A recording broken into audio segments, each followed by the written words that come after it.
times when clients start tracking their macros, they realize that it's a lot harder than they thought they would expect. So if you guys don't know this, I do in-person training and online coaching, and my approach when it comes to diet is flexible dieting and tracking macros. Now eventually I want all my clients to be able to transition over to intuitive eating, but flexible dieting, tracking macros, that's what I like to use when it comes to reaching fitness goals. The reason why is just because macros are very visual, you can see the data, you can see correlations, and it's very easy to work with, and it's also nice for the client to see. However, when you first start tracking, it can be really tough. The first week, I always get new clients saying, that was a lot harder than I thought it was going to be, and their numbers are all over the place, and I'm like, okay, we need some consistency. The purpose for today's video is to talk about how to hit those macros spot on, and for me, adherence to macros is within a 3 to 5 gram range, plus or minus. So if you had 130 grams of protein to hit and you hit 133, for the most part, you're pretty spot on and you're pretty good to go. Alright, so my first tip would be plan out your meals the night before. So when you're in your bed, probably on your phone, go into MyFitnessPal or whatever app that you use to track and just kind of plan out your day prior. Try to hit those numbers, and that way when you wake up, it's kind of like you already have a meal plan in place, and all you really have to do is follow the meals that you tracked the night before. It's nice, it's mindless, you don't have to think about hitting certain numbers because you already pre-planned it and you're ready to go. Now the other recommendation I have is make a list of carb foods, fat foods, and protein foods. Now I do supply this all for my clients that train with me online. However, you could probably just Google this and search out forms that can help you with that. And that way it gives you a really clear visual of this is just a protein food, this is just a carb food, and this is just a fat food. So, for example, let's say I'm super low in my fats, I'm like, crap, like I have no idea what to eat.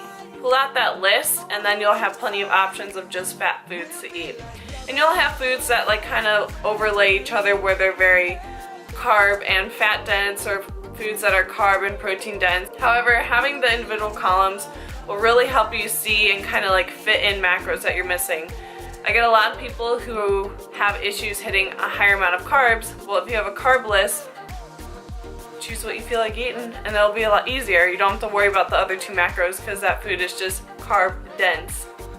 Kind of catch my drift. My other tip when it comes to hitting your macros like a boss is take notes on meals that work with you and work for your numbers.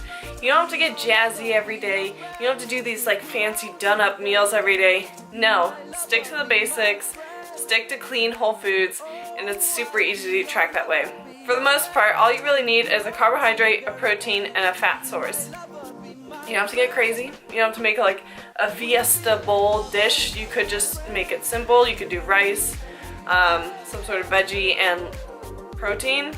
Or you could get fancier and make like protein pancakes. However, I find when people are having issues tracking, keep it simple. You don't have to be all crazy. So my other tip when it comes to tracking your macros is try not to always be snacking throughout the day.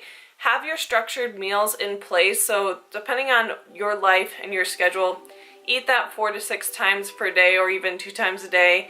And then if you're having issues with hitting your macros, then focus on snacks and bars and other treats. My last tip to hitting your macros like a boss is meal prep. Now I talked about tracking the night before, but also just having meals prepped in place with the macros already on them for you is going to make your life a lot easier.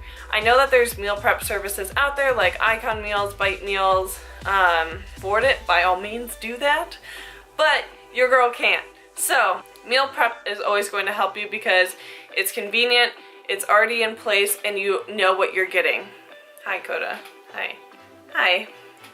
I'm trying to film a video.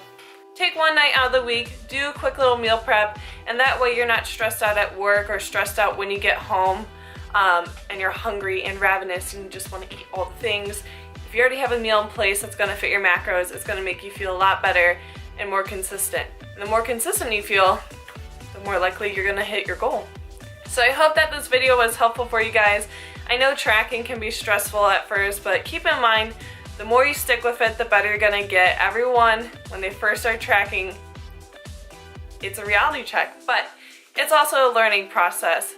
If you guys liked today's video, make sure you give it a thumbs up. It helps support my channel. And also don't forget to hit subscribe. It helps support my channel and it helps me produce more videos for you guys. I hope you all are having a good day, and keep in mind, just track it, relax, keep it simple.